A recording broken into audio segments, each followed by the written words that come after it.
Hey guys, Oscar here. We're back for Robots 2005. I know you guys know what this is about. The Robots community has a new $300 plus bounty out right now to skip the old sewers. We're in old sewers right now. We're in Rodney and the Ball.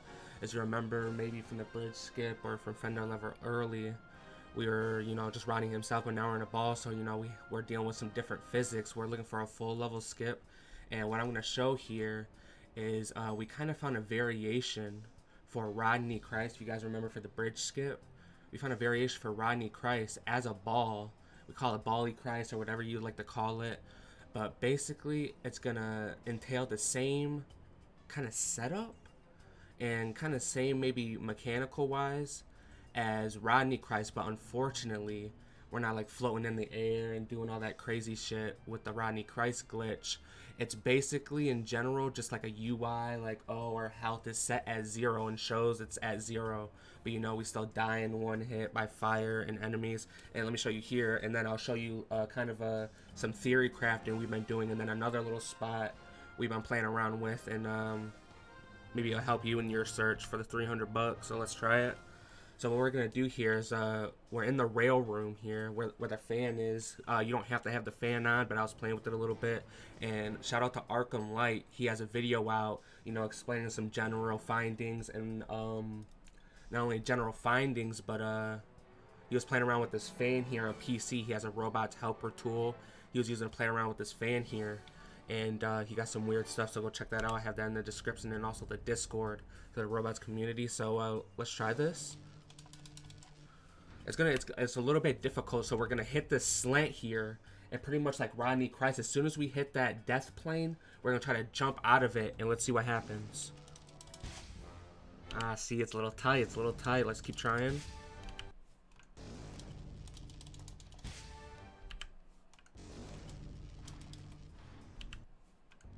And you see how tight this is, right? And this is pretty much different from Rodney Christ, both physics wise and just difficulty wise, because Rodney Christ has kind of a consistent kind of fail proof setup.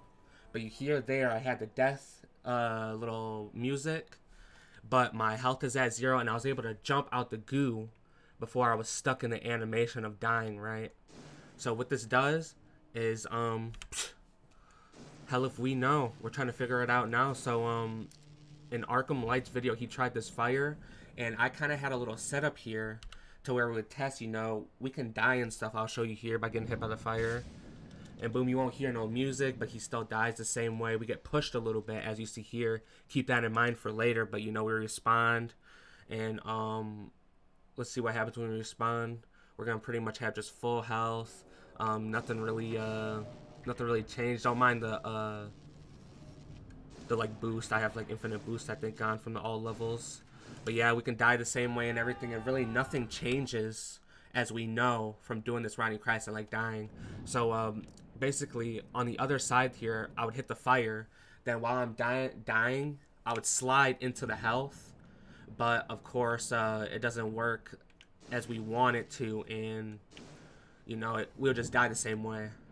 So what I'm going to show you here is some interesting theory crafting I've been doing with a button in the lower first door of old sewers, and maybe we can crack something open. And what I was thinking is, before we get there, is that you would let the gentleman uppercut you, and then the gentleman will like push you on the button of the TV monitor, so like right here, right? And then what would happen is, at the time of you hitting the button, you're loading into like respawning. I had to generate some enemies, but as you see here, what we're gonna do, and what I was theory crafting, is we bait this enemy here, right? We let him uppercut us, and you see how he pushes us on the button. But what we want to do, ooh, boom, I might get it here. No. But you see how we fade in to kind of these gears loading, kind of like Batman, right? If we kind of, but we're dying here. So if we have this guy kind of uppercut us, and at an angle, we fade out to die, and we hit the button at the same time. There's a little interval between where the gears fully show, you can kind of hear some static. And maybe what I was thinking is when you enter this monitor, let's try it here. Boom, uppercut. Let's see if he slams maybe. No, or pushes. Nope, let's see. Let's set him up for it.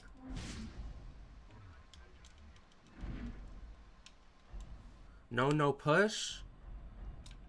Difficult, right? And then when you go into the monitor, you see how you got the static, and then you go here. What I was thinking is when you get the static, you can assume you can go here, and then you spam the save prompt here with the memory card, and I'm using PS2 emulator, and then maybe save, or maybe a menu will stay up when we respawn. Like I said, it's theory crafted. I've been testing it both on physical PS2 and on emulator, but you know, as you see, it's difficult to hit, especially get kind of a lineup. And what we're trying to do is just, of course, skip the full level. Maybe I don't know, we get an overlaying menu and we go in front of the door and maybe something weird happens. We never know.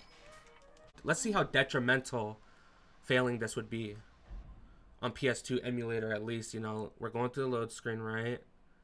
Oh, and we lose Bally Christ as well, so we don't got any property changes.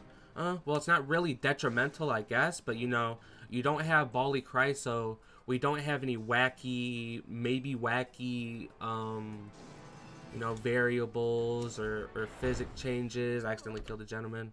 Let's try again.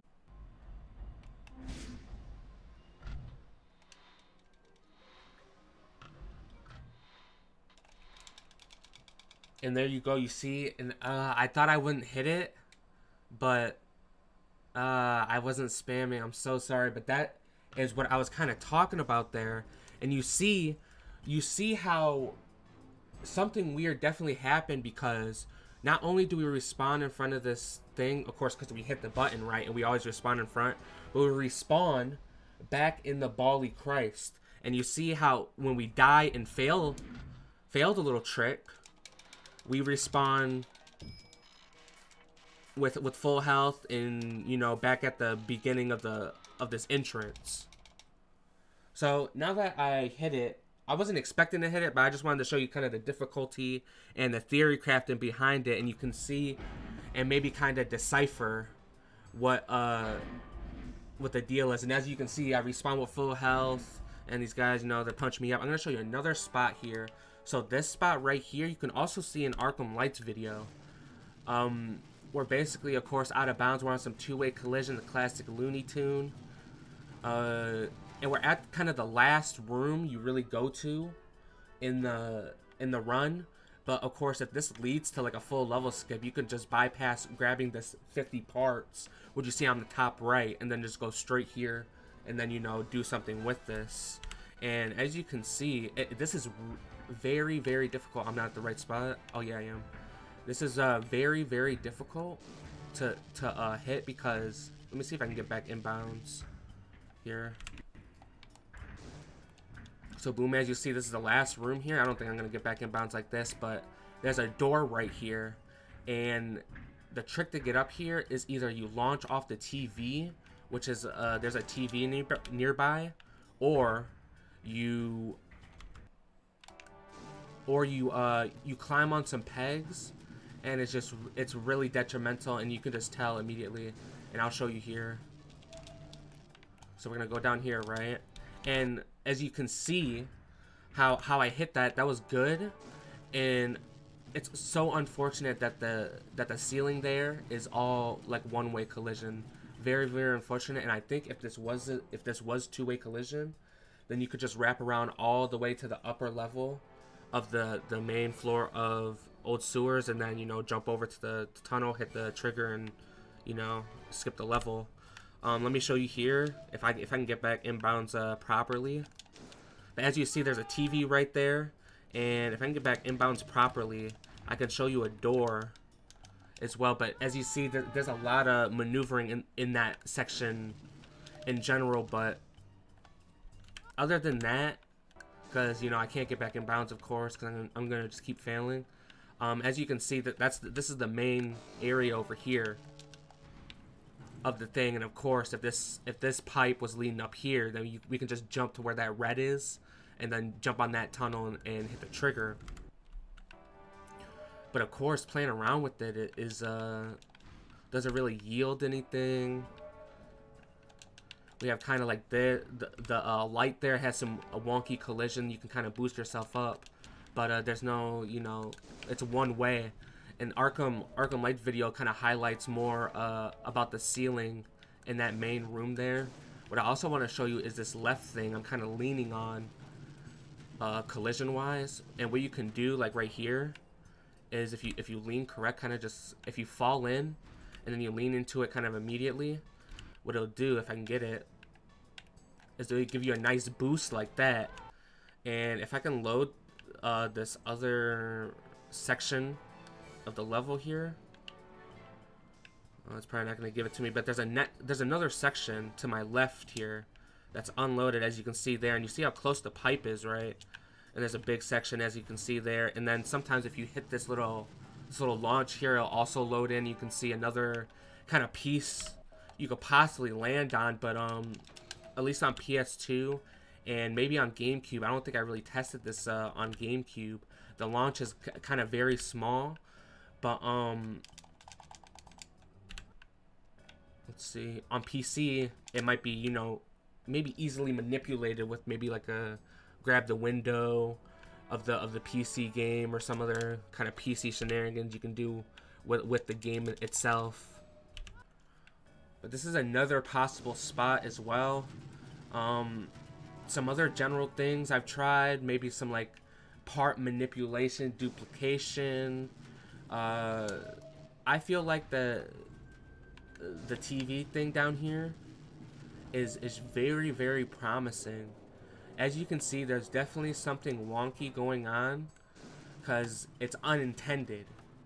So since we can cause the unintended, maybe we can manipulate the unintended. And you see how it caught me off guard, and I stopped spamming for just a moment, and I missed the timing. But you can kind of see where my idea was going there, right? It's just like boom, and then once it's loading in, spam for the save, and ding, right? And maybe if we hear a ding, the menu will pop up. Maybe the menu will stay because it's like overloaded, right? And then maybe, I don't know. Maybe like what? We could take the menu in front of the door. Let's go in front of the door because there's some text that pops up, and I don't know. You can never know. It's unintended, right? Let's go, boom, and maybe hit this button, and maybe this cutscene doesn't play, right?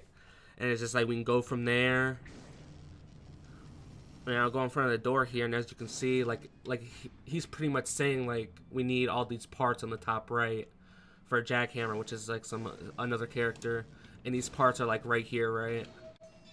And what else? What I was trying to do is maybe some like, you know, some manipulation, like maybe if, cause let's try it. Cause you see how these parts are gliding to me, right? Maybe if you glide the good part into the save and do some manipulation. But I was trying that, and I think I got something like that, but it didn't manipulate on the course, right? Like it just did as intended. But there's obviously, you know, some kind of buggy with that guy uppercutting in the button.